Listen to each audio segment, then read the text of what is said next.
Gloire à Dieu. Gloire à Dieu. Et j'ai demandé aux enfants, aux monitrices de rester avec nous parce que Dieu commence à parler à l'église. Et ce que Jeanne a donné, la prophétie vient vraiment de Dieu. Alors on a commencé à se répandre devant Dieu, sous l'autel de Dieu. Je pense que le Saint-Esprit a un travail à faire dans l'église. Gloire à Dieu. Avant ça, et ce que j'ai ressenti, tu sais Vanessa, dimanche, après la fête de l'église, quand tu sortais, tu partais, j'ai vu Curtis, j'avais une tristesse dans mon cœur. C'est comme si je me suis dit, je ne vais pas le revoir. Non, comme ça, pas parce qu'il va arriver un accident, pas du tout. Hein. Non, enlève ça. Et quand je l'ai vu arriver aujourd'hui, mes yeux étaient fermés, je le vois, j'étais content. Le Seigneur sait pourquoi. Amen. Gloire à Dieu. Le frère Jean-Claude me fait penser à quand il est arrivé dans l'église, il était là, il était fidèle tous les dimanches. Mais aujourd'hui, il a une aide utile aussi dans l'église, dans l'œuvre. Et quand je le vois, je suis content et je me dis, mais cet homme-là aussi, Dieu est en train de travailler son cœur dans le silence. On le voit dimanche après dimanche, il est là.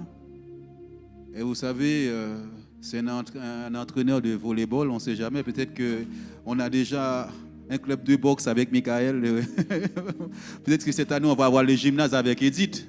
Hein, Edith, on peut aller voir Bassi pour lui demander une salle de gymnase pour que nous puissions nous retrouver pour faire du sport avec Michael. Et pourquoi pas du volleyball avec frère Jean-Claude, c'est notre entraîneur. C'est aussi un ancien professeur. Peut-être un jour à l'avenir, nos enfants, il pourra aussi donner des cours. Amen. Là où j'étais à l'église, il y avait des cours. Mathématiques, français. Alors on ne sait jamais pourquoi Dieu a planté quelqu'un dans une église. Que le Seigneur bénisse le frère. Amen. C'est ça que j'ai ressenti. Sœur Sylvia est en vacances, comme vous le savez. Il y en a d'autres qui vont aussi partir. Que Dieu les bénisse. Que Dieu bénisse la sœur Sylvia là où elle est. Seigneur, je te dis merci pour ta parole. Tu es celui qui prend soin de l'église. Tu prends soin de ton peuple. Et nous sommes devant toi ce matin. Nous sommes devant toi par le Saint-Esprit. Agis, je t'en supplie. Relève l'église. Relève l'église. Relève les responsables. Relève ton peuple. Nous sommes devant toi. Dispose nos cœurs. Je te dis merci, je te rends grâce. Au nom de Jésus-Christ. Amen. Gloire à Dieu.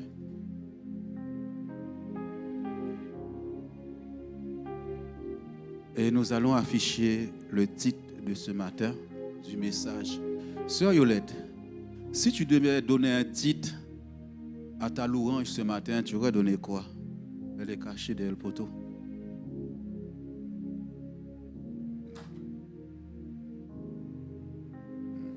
Bon. Si tu reprends, je reviens au cœur de la louange, que ma vie soit une fleur. Le premier amour, la première place, plutôt ça, centré sur lui, qu'il est la première place. Amen. Alors la semaine dernière, avant de rentrer dans le message, j'ai une sœur que j'ai appelée.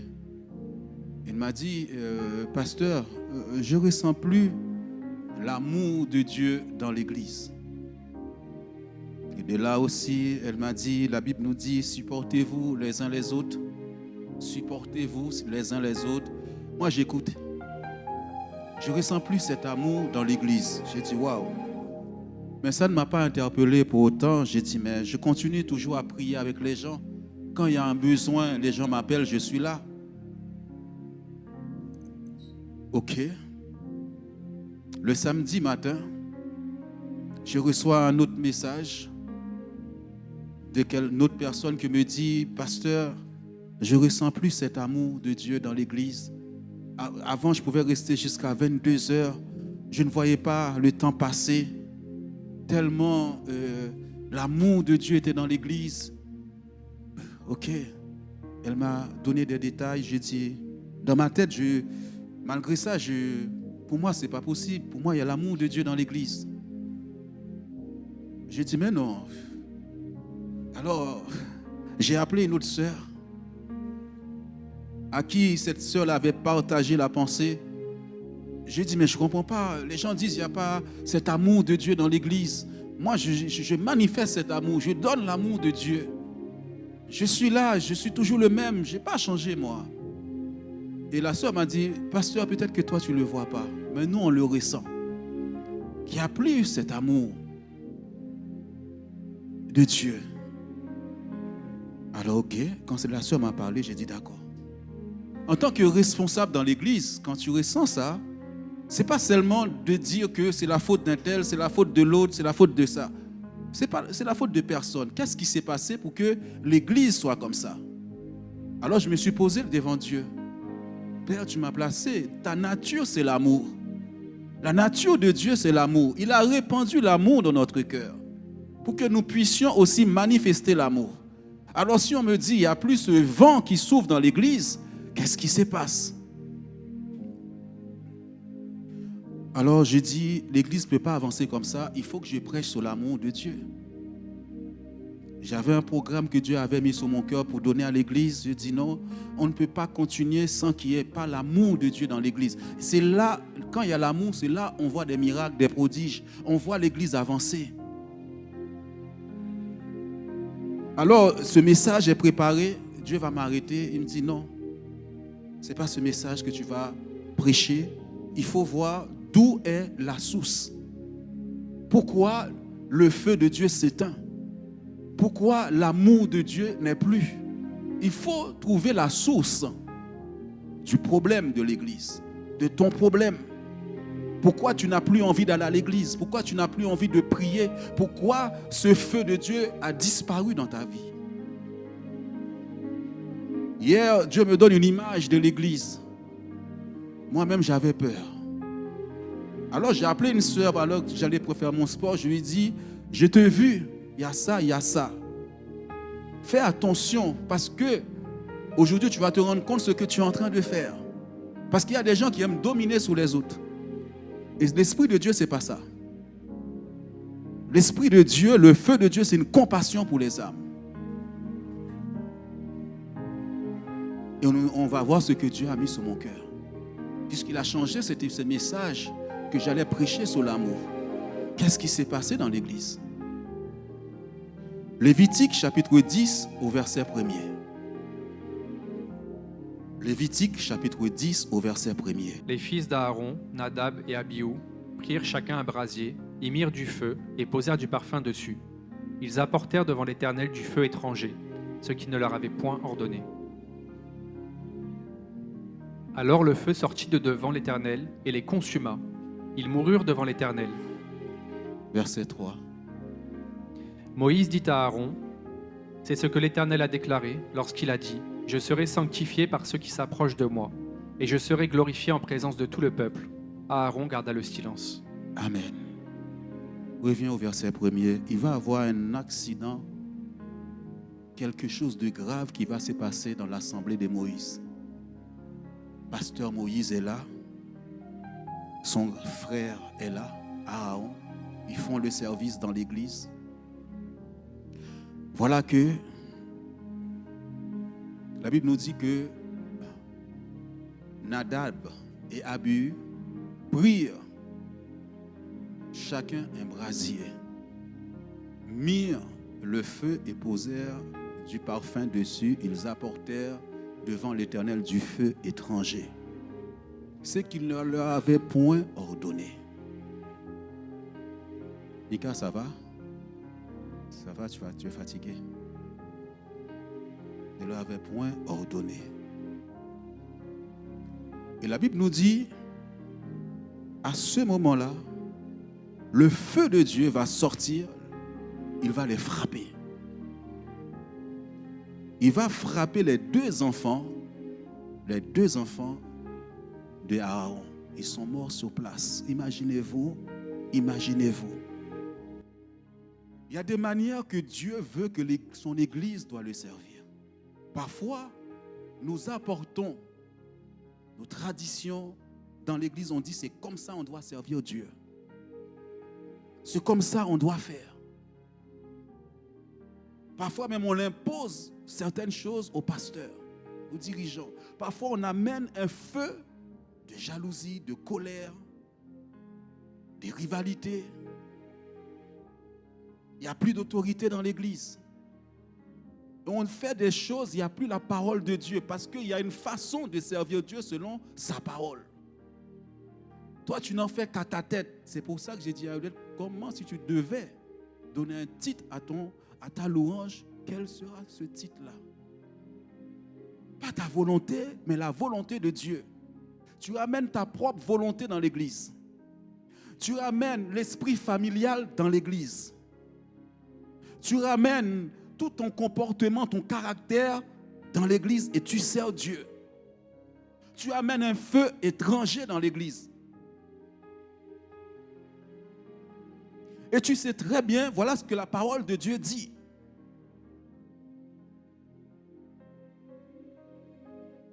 Et la Bible nous dit, un feu va sortir. Parce que Moïse avait placé les fondements, les fondations sur la parole de Dieu. Parce que tu peux venir avec des choses, je vais te dire, voici, la parole de Dieu dit ça. Si tu viens avec tes pensées, je vais te dire, voilà ce que la parole de Dieu dit. Quand tu n'acceptes plus la parole de Dieu, eh bien, c'est une autre loi qui rentre dans l'Église, la loi de ce monde. Et le feu du Saint-Esprit s'éteint. Un feu étranger commence à se propager dans l'Église. Quand ce feu-là arrive, il y a la division, la discorde dans l'Église. On ne sait plus qui est qui dans l'Église. On ne sait plus qui est le pasteur, qui est dirigeant, qui est responsable, parce que Satan rentre dans l'Église. On ne peut plus avancer. L'Église s'arrête. La Bible nous dit dans le livre de Galates, il y a un moment donné, l'Église, le peuple de Dieu commençait à avancer. Mais Paul constate que l'Église n'avance plus. Il y a un frein dans l'Église. Il dit, Galates dépourvus de sens. Qui vous a arrêté sur ce chemin de foi? Parce que des choses se sont glissées parmi eux. Galates chapitre 1er, vous lisez la Bible, vous connaissez ou pas? La marche s'est arrêtée avec Dieu. La vie de prière s'est arrêtée. Sous Gypsy, on vient par habitude, on ne vient pas pour recevoir quelque chose de Dieu. On dit même, comme c'est sous Gypsy, je ne vais rien recevoir, mais c'est faux. J'écoutais Valérie qui est intervenue ce mardi, une seule parole est revenue. Dieu m'a donné une seule parole pendant qu'elle exhortait, c'était « Tu appelleras les nations ». Mais si tu viens comme si tu ne vas rien recevoir, tu ne vas rien recevoir. Avec Dieu, il n'y a pas de distance. Mais tu négliges tout. Quand ce feu rentre, tu négliges tout. Les réunions de prière sont négligées. La parole de Dieu est négligée. Les services que tu dois rendre à Dieu, c'est en murmurant, tu murmures. Tu fais les choses selon tes propres intérêts. Tu as amené le feu étranger. Avec quel feu tu sers Dieu? Il n'y a plus de pardon. Il n'y a plus de miséricorde. Il n'y a plus de communion fraternelle. Je suis allé vers la caisse qu'on fait le culte familial. Je vis qu'il est vide. Avez-vous déjà lu Actes des Apôtres? Comment l'amour de Dieu était parmi les disciples, les apôtres. Ils partageaient tout entre eux. Ils aimaient être ensemble. Ils aimaient être ensemble. Il y avait un seul esprit. Tout était fait dans un seul esprit. Ça ne veut pas dire qu'ils s'entendaient tous. Non. Mais ils savaient ce que Dieu avait ordonné, ce que Dieu avait dit. Mais toi, tu ramènes ta pensée dans l'église. Tu ramènes l'esprit de ton pays dans l'église. Et la Bible dit nous sommes tous unis en Christ. Dieu a insisté, il a dit le titre, le nom que j'ai donné à cette église, c'est tous unis en Christ. C'est tous unis en Christ. Tous les peuples, toutes les nations, toutes les îles, tous unis en Christ. Toi, tu es venu avec l'esprit de ton pays dans l'église. Il y a un feu étranger. Et parfois, tu vas te dire, c'est normal, c'est normal. Non, c'est normal quand la Bible me dit cela. Et là, ton cœur est dérangé. Le Saint-Esprit ne prend plus plaisir. Il ne peut plus agir. L'église est stoppée.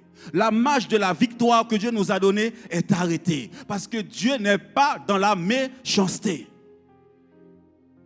Si, la Bible dit, si ton frère a péché, reprends-le. Avant de déposer ton offrande, va le voir. Et à un moment donné, toutes les promesses de Dieu s'arrêtent. La Bible dit, un feu est sorti. Un drame dans l'assemblée de Moïse, ils sont morts. Imaginez-vous Aaron. Imaginez-vous, ces deux enfants sont morts sur le coup. Un feu de critique, un feu de calomnie. On prend plaisir à ces choses. Un feu de haine.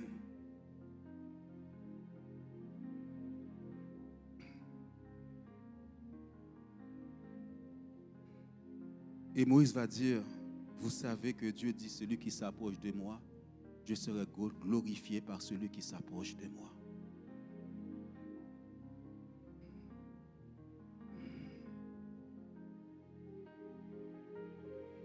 Tu peux faire des services, Dieu n'est pas là. Tu peux servir Dieu, Dieu n'est pas là, il n'est plus là, le Saint-Esprit n'est plus là. Et tu es troublé. Peut-être que quelqu'un t'a fait quelque chose, tu viens avec l'amertume. Tu viens avec la colère, servir Dieu. Peut-être que la blessure est tellement profonde. Et tu viens servir. Le chant dit les rideaux. Le chant est terminé. Le chant est terminé. Les rideaux retombent, c'est-à-dire ce voile doit tomber ce matin. Dieu est venu là où le ministère s'est arrêté. Pour te dire quelque chose t'a arrêté dans la course. Arrêter la course de l'église. Arrêter tes pas. Ils ont amené un feu étranger.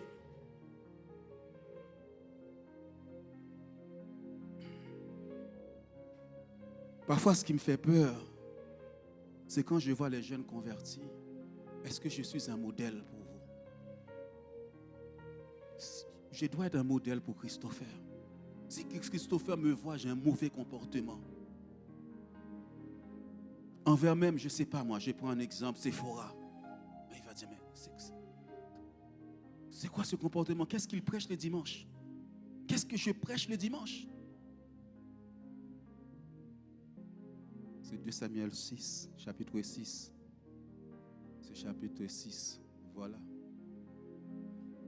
David rassembla encore toute l'élite d'Israël au nombre de 30 000 hommes. Et David, avec tout le peuple qui était auprès de lui, se mit en marche depuis Baale, Juda, pour faire monter de là l'arche de Dieu, devant laquelle est invoqué le nom de l'Éternel des armées, qui réside entre les chérubins au-dessus de l'arche. Ils mirent sur un char neuf l'arche de Dieu et l'emportèrent de la maison d'Abinadab sur la colline. Uza et Ahjo, fils d'Abinadab, conduisaient le char neuf. Ils l'emportèrent donc de la maison d'Abinadab sur la colline. Uza marchait à côté de l'arche de Dieu et Ahjo allait devant l'arche. David et toute la maison d'Israël jouaient devant l'Éternel de toutes sortes d'instruments de bois de cyprès, des harpes, des luths, des tambourins, des sistres et des cymbales. Lorsqu'ils furent arrivés à l'ère de Nakon, Uza étendit la main vers l'arche de Dieu et la saisit, parce que les bœufs la faisaient pencher. La colère de l'Éternel s'enflamma contre Uza, et Dieu le frappa sur place à cause de sa faute. Uza mourut là, près de l'arche de Dieu. David fut irrité de ce que l'Éternel avait frappé Uza d'un tel châtiment. Et ce lieu a été appelé jusqu'à ce jour Beret Uza. Amen. Un temps de festif, de fête pour David.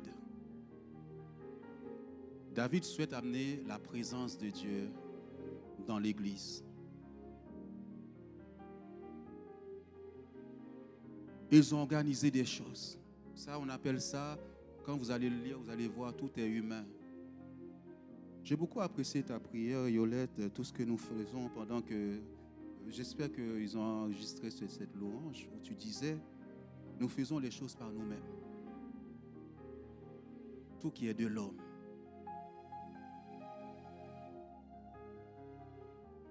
David veut amener l'arche qui symbolise la présence de Dieu. Parce qu'il sait qu'ici, à la présence de Dieu, à la bénédiction de Dieu qui l'accompagne.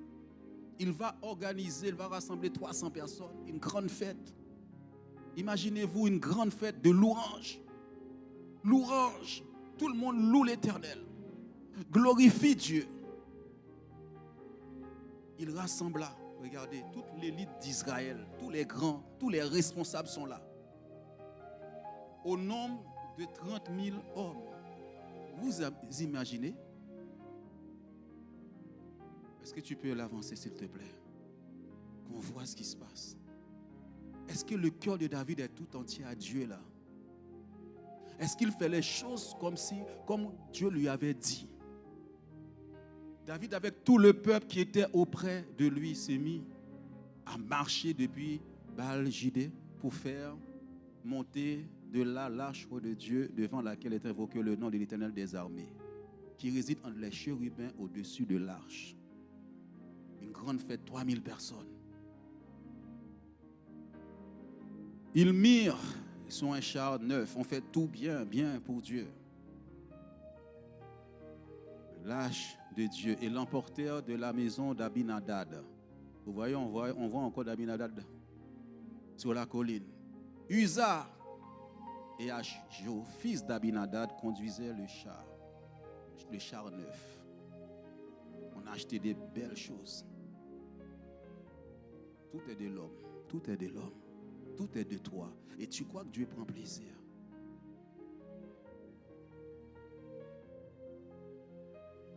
Continue s'il te plaît. Il l'emportait donc de la maison. David et toute la maison d'Israël jouaient devant l'Éternel. Ça danse. De toutes sortes d'instruments de broyat, toutes sortes d'instruments. C'est pourquoi des fois vous voyez des églises, 3000 personnes, mais Dieu n'est pas là. Le plus important, que Dieu soit avec toi. Et parfois, on ne sait pas ce qui nous arrive. Parce que là, on peut dire que c'est Satan qui a frappé les deux fils tout à l'heure. Ce n'est pas Satan, c'est Dieu. Là encore, c'est Dieu qui va frapper. Il y a des choses qui peuvent nous arriver, c'est Dieu lui-même. Parce qu'il veut nous ramener à lui. Il veut nous ramener dans le droit du chemin. Quel service il t'a placé à faire dans cette église? Et le diable va te donner des excuses. Uza, lorsqu'il fut arrivé à l'ère de Nacor, je me mets là parce que je ne vois pas à cause des drapeaux, étendit la main vers l'âge de Dieu et l'a saisi parce que les bœufs la faisaient pencher. Il vient toucher quelque chose qu'il ne doit pas toucher dans l'église.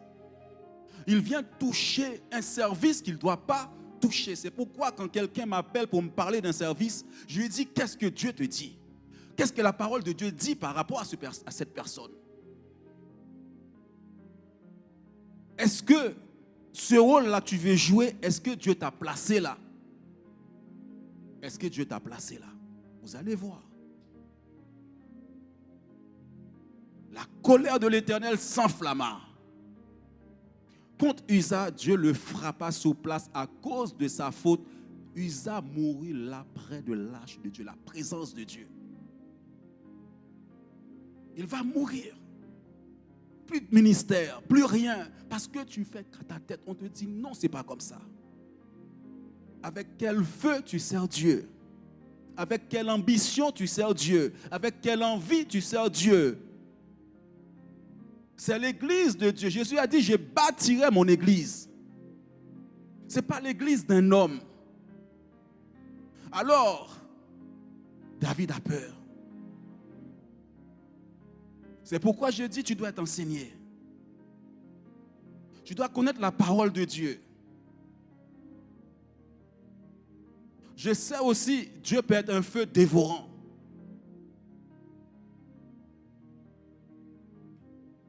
C'est pourquoi des fois je prends sur moi. Je prends sur moi. Je prends sur moi. Servir Dieu, c'est la meilleure des choses. Mais fais en sorte que sa volonté parfaite, comme il veut que son œuvre avance, il t'a placé pour que tu le fasses comme lui, il veut. Alors Uza va mourir. David ne sait plus quoi faire. Pasteur David, prophète David, roi David ne sait plus quoi faire parce que là, ils étaient en train de danser, ils étaient en train de faire la fête pour Dieu. Mais pourquoi Dieu frappe Uza? Pourquoi? Qui peut me répondre? Pourquoi Dieu frappe Uza? Pourquoi il est mort? Pourtant, ils font des choses bien pour Dieu. Hein? Comment? Il n'était pas à sa place. Il y a eu des mouvements dans l'église. Un tel doit être là, l'autre doit être là, l'autre doit être là. Nathalie doit être ici, Yolette doit être là, Philippe doit être ici, Jeanne doit être là. Ça, c'est de l'homme. C'est Dieu qui place les gens dans l'église.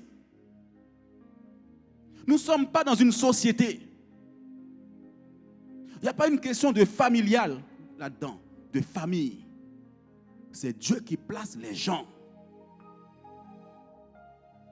Nous avons vu un cas. Un autre cas vient se présenter. Si tu t'as placé Anthony pour faire ça, laissez Anthony à sa place. Des fois, quelqu'un vient avec sa mentalité du monde. Tu sais, puisque c'est le fils de Jean, il doit être à côté des gens. Non.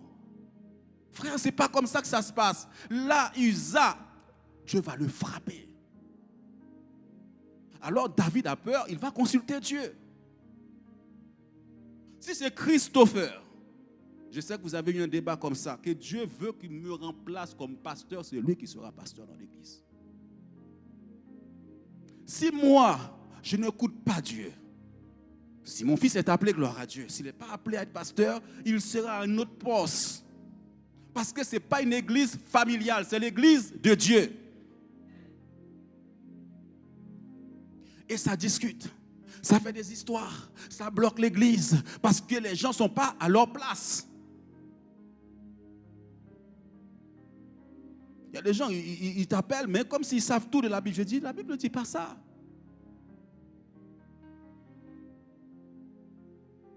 Si Dieu a placé cette personne pour la prière dans l'église, c'est elle qui va faire la prière. Si elle était placée là, moi je l'enlève, je mets quelqu'un d'autre, la personne va souffrir ici.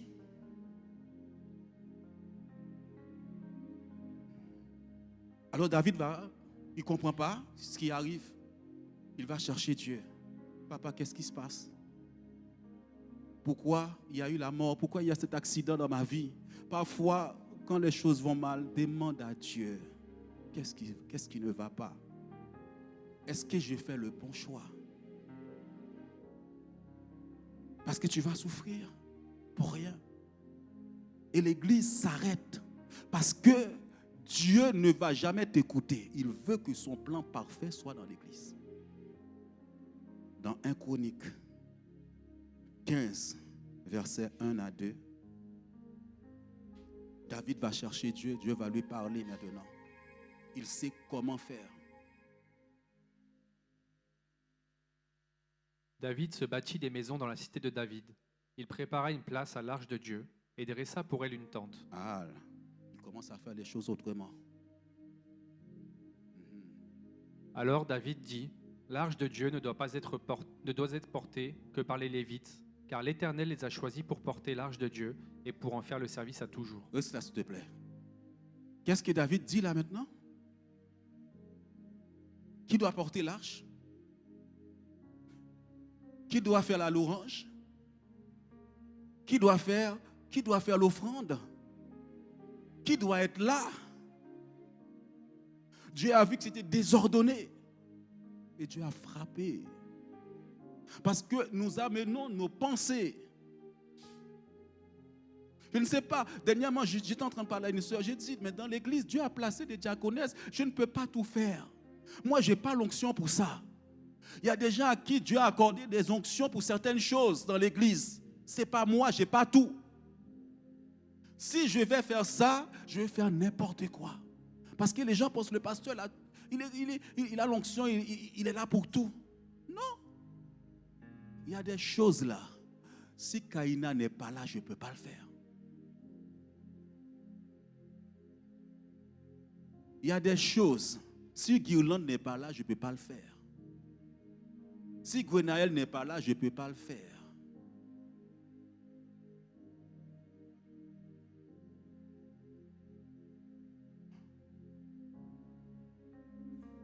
David constate, il revient à la parole, il revient à la Bible. Il dit c'est les Lévites qui doivent porter l'arche de Dieu. Uza n'avait pas le droit.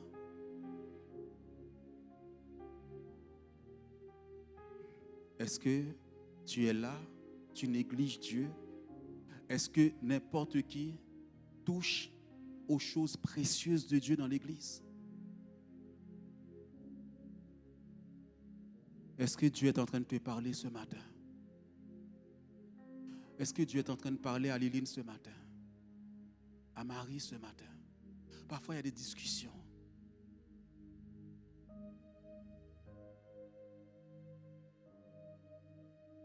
Avec quel feu tu sers Dieu? Avec quel feu? Est-ce que c'est un feu de jalousie, de la jalousie, de rivalité, de querelle, de division, d'envie, d'ambition, des pensées, sans se baser sur la Bible? Sans se baser sur la Bible. C'est pourquoi quand quelqu'un m'appelle, je l'amène à la parole de Dieu. Je dis voilà ce que la parole de Dieu dit. Il y a quelqu'un qui, quand il m'appelle, mais tu sais, on va faire comme ça, on va faire comme ça, on va faire comme ça. Tu sais, on va faire comme ça. On va faire... Mais où est Dieu dans ça? Toujours. On va faire comme ça, on va faire comme ça. Mais tu as mis le Saint-Esprit dehors et tu laisses un autre feu entrer dans ta vie. On fait tout par la force. Tu fais tout par ta puissance. Tu fais tout en forme de rivalité. Et c'est pourquoi ça s'arrête. Si Dieu a placé Jessica pour quelque chose, il y a des moments, il faut qu'elle revienne à ce que Dieu lui a donné à faire. Si Dieu t'a donné quelque chose à faire, il t'a placé là, reprends. Je me rappelle, je me prenais la tête pour certaines choses. J'avais une maman spirituelle qui me suivait. J'avais 2 ans de conversion. Il m'a dit, fais ce que Dieu t'a demandé de faire et tu vois, les portes vont s'ouvrir. N'aie pas peur de ce que tu vis en ce moment, mais commence à faire ce que Dieu t'a demandé de faire. Et c'est ce que je fais. Je commençais à servir Dieu parce que j'avais perdu cette joie. Je m'inquiétais tellement, j'avais peur. Et je me mettais à critiquer. Vous savez, quand les choses ne vont pas, on cherche toujours un bouc émissaire. On cherche toujours quelqu'un à accuser. Malachie, verset 1er, 7 à 9. Je crois que l'Église de Dieu est en train de toucher tout le monde ce matin. Vous offrez sur mon autel des aliments impurs et vous dites, en quoi t'avons-nous profané? C'est en disant, la table de l'Éternel est méprisable. Quand vous offrez en sacrifice une bête aveugle, n'est-ce pas mal? Quand vous en offrez une boiteuse ou infirme, n'est-ce pas mal? Offre-la donc à ton gouverneur. Te recevra-t-il bien? Te fera-t-il bon accueil? Dit l'Éternel des armées. Priez Dieu maintenant pour qu'il ait pitié de nous. C'est de vous que cela vient. Vous recevra-t-il favorablement? Dit l'Éternel des armées. Comment je sers Dieu? L'autel de Dieu. Mon argent, comment je sers Dieu avec? Est-ce que je lui donne les, les miettes qui me restent dans ma poche. Est-ce que je lui dis, bon, écoute, hein, j'ai fini de dépenser tout. Tu sais, il me reste 1 euro, Seigneur, je te le donne. Alors que Dieu dit, je vais être la première. Oh Seigneur, tu as vu toutes les factures. Tu as vu tous les problèmes que j'ai. Avec quel cœur tu sers Dieu? La maison de Dieu a méprisé. J'ai vu la dernière veillée. Moi, j'ai toujours veillé à ça. Pour qu'il y ait de la nourriture dans la maison de Dieu. L'amour fraternel. Pour que tout le monde puisse manger. Je ne vais pas faire des reproches, pas du tout. Quand je regarde la caisse, le culte familial bientôt, comment l'église va faire? C'est là peut-être j'ai un peu de temps pour parler de Jésus à quelqu'un. La personne va rester, va prendre un jus. Je vais lui dire, Jésus t'aime. La personne repart avec quelque chose, mais chacun cherche son ministère, ses propres intérêts. Parfois, j'imagine la sœur Limone dire, qu'est-ce que je vais donner ce mois-ci aux gens? Dieu regarde ça. Regardez l'église primitive. Regardez comment l'église fonctionnait. C'est à nous d'amener l'amour de Dieu dans l'église. C'est à nous de penser à ceux qui n'en ont pas. Peut-être que la personne va venir à la fin. Elle sort du travail à la veillée. Mais tu dis peut-être que le pasteur va amener. Peut-être que frère Anthony va amener. Et frère Oscar va amener. Ne pense pas comme ça. Dieu voit ce que tu fais dans le secret. Dieu aime ce partage. Moi, vous pouvez dire ce que vous voulez. Quand j'avais l'habitude, même si à un moment donné, je me suis dit, c'est pas normal que ça soit comme ça. Partager un repas avec quelqu'un, j'aime ça. La Bible dit, c'est lorsque nous démeurons ensemble que la gloire de Dieu, Dieu envoie sa bénédiction. Mais Satan n'aime pas ça. Satan va, comme il y a un feu étranger, il va nous montrer que ce n'est pas bon. Mais où est passé le feu de Dieu? Où est quelqu'un qui va se lever qui dit non, ce n'est pas la base de l'église, ça c'est tous unis en Christ. Dieu n'a pas donné ce nom pour rien. Mardi, ce nom résonnait dans ma tête, tous unis en Christ. Tous unis en Christ. Tous unis en Christ. Toi, c'est ta volonté.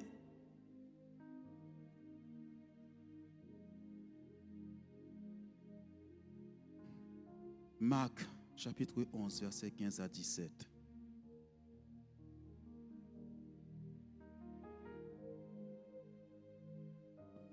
Supportez-vous les uns les autres. Ils arrivèrent à Jérusalem, et Jésus entra dans le temple. Il se mit à chasser ceux qui vendaient et qui achetaient dans le temple. Il renversa les tables des changeurs et les sièges des vendeurs de pigeons. Et il ne laissait personne transporter aucun objet à travers le temple. Vous savez, oui, c'est sûr, basé à ça. Et il enseignait et disait, n'est-il pas écrit, ma maison sera appelée une maison de prière pour toutes les nations, mais vous, vous en avez fait une caverne de voleurs. La Bible nous dit que dans ce passage, les ailes de ta maison me dévorent. Le zèle, le feu de Dieu me dévore. Il arrive dans le temple, il voit des vendeurs. Il n'y a plus de prière. Il n'y a plus de communion. On ne se rassemble plus. Jésus, qu'est-ce qu'il va faire? Il va renverser ça avec une colère. Est-ce qu'il y a quelqu'un qui a le zèle de Dieu ce matin? Qui dit non, stop dans la maison de Dieu? C'est quoi un vendeur? Sur un plan spirituel, c'est quoi un vendeur? Satan est un commerçant. Il a entraîné tous les anges à la chute. Parce que Satan, il passe dans les rangs. Il sème une mauvaise parole dans la tête de quelqu'un. Cette personne va prendre cette parole, elle va vendre cette parole, elle va l'alimenter.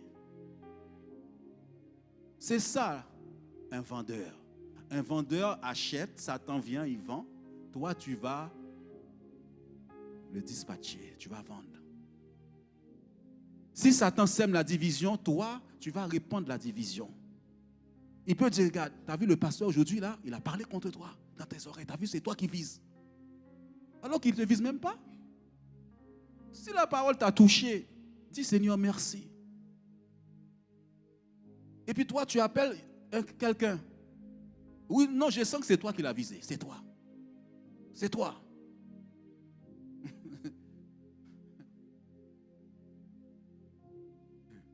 T'as vu la sœur ce matin? T'as vu le regard qu'il m'a lancé? C'est Satan qui fait ça. Ah ouais, hein? Ah ouais.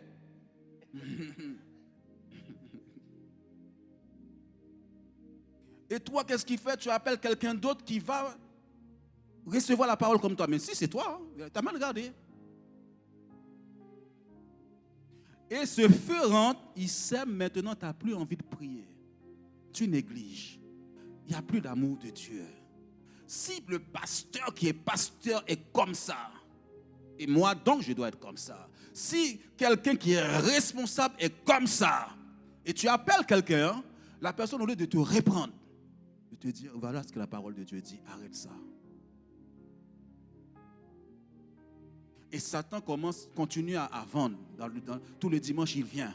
Il saisit quelqu'un. Et toi, il y a une colère qui sort en toi. Une colère. Tu ne peux plus entendre Dieu. Il y a des blessures. Parfois, même toi, tu crées. Peut-être que la personne ne t'a même pas regardé.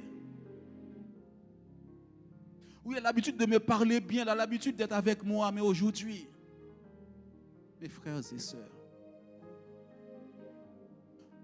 que tout autel satanique, tout vendeur que Satan a amené dans l'église, soit brûlé par le feu de Dieu, soit renversé de l'église. Tout ce que l'ennemi avait envoyé pour arrêter notre marche avec Dieu dans la foi, parce que tu ne marches plus par la foi, tu t'es arrêté, soit renversé ce matin, soit brûlé par le feu de l'Éternel au nom de Jésus-Christ. Si toi-même tu as constaté quelque chose, tu as dit, mais comment est-ce possible qu'on ait ce comportement dans l'église? Que Dieu guérisse ton cœur ce matin. Que le Saint-Esprit visite ton cœur. La Bible dit, ne sois pas une pierre d'achoppement pour ton frère. Un comportement que je peux avoir peut détruire la foi de quelqu'un. Peut détruire la foi de Claude. Peut détruire la foi d'Élodie. Peut détruire la foi de Yann. Je suis un modèle. Tu es un modèle dans l'église. Il y a tellement de choses que Dieu avait mis sur mon cœur pour vous dire ce matin. J'ai vu l'image de l'église. Qu'est-ce qui s'est passé? Paul dit, Galate, qui vous a arrêté? 1 Corinthiens chapitre 3. Un feu étranger peut entrer dans ton foyer et le Saint-Esprit n'est plus. Pour moi, frère, ce n'est pas comme à des hommes spirituels que j'ai pu vous parler, mais comme à des hommes charnels, comme à des enfants en Christ. Je vous ai donné du lait, non de la nourriture solide, car vous ne pouviez pas la supporter, et vous ne le pouvez même pas à présent, parce que vous êtes encore charnels. En effet, puisqu'il y a parmi vous de la jalousie et des disputes, n'êtes-vous pas charnels et ne marchez-vous pas selon l'homme? Quand l'un dit « Moi je suis de Paul » et un autre « Moi d'Apollos », n'êtes-vous pas des hommes? Vous marchez selon l'homme. On va s'arrêter là, merci. Paul va dire, je me suis adressé à des enfants en Christ. Une église, il y a tous les dons. Si vous lisez ce passage, il y a la manifestation du Saint-Esprit, la puissance de Dieu. Mais Paul constate que les gens n'ont pas grandi spirituellement. Puisqu'il y a des disputes, des querelles, la jalousie. C'est-à-dire que depuis l'église Corinthe, il y a ça. Incompréhension. Et le diable prend plaisir à ça. Pour courir avec le message, je vais prendre le dernier verset. Parce que Dieu avait mis beaucoup de choses sur mon cœur. J'ai envoyé un verset sous la page, l'église tchèque, le sermon sur la montagne. Le sermon sur la montagne, quand tu lis ça, ça te dit quoi? Vous avez entendu qu'il a été dit, œil pour œil, dent pour dent, de saluer celui qui t'aime. Mais il dit, moi je vous dis, de bénir ceux qui vous persécutent. de saluer, si tu salues seulement les païens dehors, et toi tu ne salues même pas ton frère et ta soeur dans l'église. C'est la loi de Dieu qui dit ça. Vous avez déjà lu le sermon sur la montagne ou pas? Gertrude, tu as déjà lu ça? Le sermon sur la montagne, vous avez déjà lu ça?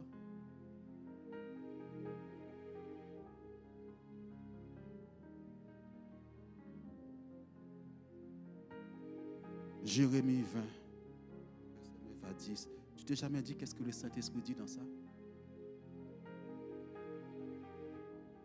Si je dis, je ne ferai plus mention de lui, je ne parlerai plus en son nom. Et il y a dans mon cœur comme un feu dévorant, qui est renfermé dans mes os. Je m'efforce de le contenir et je ne le puis. Ouais, ce feu. Ce feu, c'est un feu qui ne se lasse pas. C'est un feu même quand on te fait du mal. Même quand on t'a critiqué. Tu as envie d'arrêter. Tu sais que Dieu t'a placé là. Il dit, je me force de le contenir parce qu'il a pris des coups. Jérémie prend des coups. Mais il sait, il a gardé le feu de Dieu en lui. C'est le feu de Dieu qui me pousse à avancer. C'est le feu de Dieu qui me pousse à aimer les gens. C'est le feu de Dieu qui me pousse de prier pour les gens. C'est le feu qui fait en moi, j'ai envie d'être avec toi. C'est le feu qui fait que j'ai envie d'être avec toi. Oscar, c'est le feu qui fait que j'ai envie d'être avec toi. Mais si je n'ai pas ce feu, je n'ai plus envie d'être avec toi.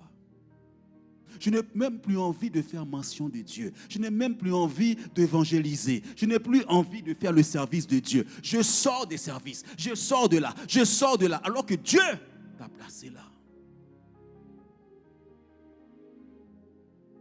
Regardez, et j'apprends les mauvais propos. Car j'apprends les mauvais propos de plusieurs, l'épouvante qui règne alentour. Accusez-le et nous l'accuserons. Tous ceux qui étaient en paix avec moi observent si je chancelle. Peut-être se laissera-t-il surprendre. Et nous serons maîtres de lui, nous tirerons vengeance de lui. Quand tu abandonnes, ils sont maîtres de toi. Ils dominent sur toi. Mais il dit, j'apprends. Jérémie apprend qu'on le critique. Jérémie apprend les mauvais propos, les complots, tout contre lui. Mais il dit, ce feu qui est en moi ne peut pas me lâcher. Je ne peux pas abandonner. Ce feu m'anime de l'amour de Dieu. Ce feu m'anime de la compassion de Dieu. C'est ce feu qui est en moi. Où est ce feu que Dieu t'a donné? Est-ce que Jérémie n'était pas comme toi? Est-ce que les gens n'ont pas critiqué Jérémie? Est-ce qu'ils n'ont pas dit des mauvaises choses? Mais il a dit encore des choses sur toi. Et toi, les blessures, tu recules. On a dit avancer, non, tu recules, tu recules. Si c'est comme ça, je ne sers plus Dieu. J'ai tellement fait pour l'église, j'ai tellement fait ça, j'ai tellement fait ça. Dieu te dit, c'est comme ça que ça se passe. La vie chrétienne est parfois ingrate. Ne vous lassez pas de faire le bien. Ne vous lassez pas de faire le bien. Peut-être se laissera-t-il surprendre. Et nous serons maîtres de lui. Nous tirerons vengeance de lui. Il y a des gens dans l'esprit qui ne t'aiment pas. Ils veulent te faire tomber. Ils veulent te faire abandonner. Oh, cette soeur est engagée à faire ça. On va l'arrêter. Cette soeur est engagée. Ce frère est engagé. On va l'arrêter. On sait qu'il est sensible. Sensible à des mauvaises paroles. Pour que le feu de Dieu revienne dans ta vie, il faut que tu te donnes totalement à lui. Il dit, je vis l'autel, mais où est le sacrifice? Je dois m'offrir comme un sacrifice vivant pour que Dieu puisse m'utiliser comme lui, il veut. Sinon, tant que tu es sensible à toi-même, l'ennemi va te détruire. Et tu vas amener autre chose dans l'église. Dieu a vu ce fardeau. Dieu a vu ta souffrance. Dieu a vu quelque chose t'a arrêté. Peut-être les mauvais propos, peut-être leur conduite, peut-être des choses t'ont arrêté sur le chemin. Peut-être dans ton travail, dans la famille, peut-être c'est dans ton foyer, des comportements. Mais Dieu dit, dépose-les sur l'autel. Moi, je veux t'utiliser. Moi, j'ai des choses pour toi. Peut-être qu'il y a eu des trahisons. Des choses qui t'ont fait mal. Peut-être c'est moi qui t'ai blessé. Je te demande pardon. Supporte-moi. Pardonne-moi ma folie. Paul pouvait dire ça. Pardonne-moi ma folie. Pardonnez-vous réciproquement. L'Église dit. Si tu as quelque chose contre moi, viens me le dire. Viens me le dire, s'il te plaît. Lapide-moi ce matin. Mais que nous puissions demeurer dans l'amour de Dieu. Dans l'amour de Dieu, je fais la paix avec toi. Qui donc j'ai blessé? Qui donc j'ai offensé? Pardonne-moi. Christopher, pardonne-moi. Lindsay, si je t'ai blessé, pardonne-moi. Mais je t'aime de l'amour de Dieu. Dépose les fardeaux. Dis, Seigneur, je me donne à toi. Ce fardeau est trop. Comment je viens ce matin avec mon cœur? Comment je me présente devant toi? La Bible dit, quand je me donne, le feu descend pour consumer l'holocauste. Le feu de Dieu va enlever le feu de l'étranger. Que tes œuvres vivent, non de ma. Tu peux avancer sur le devant. Si c'est notre situation, tu peux venir devant. Dis, Seigneur, comme Nathalie l'avait interpellé, viens répandre ça devant Dieu. Peut-être on t'a blessé.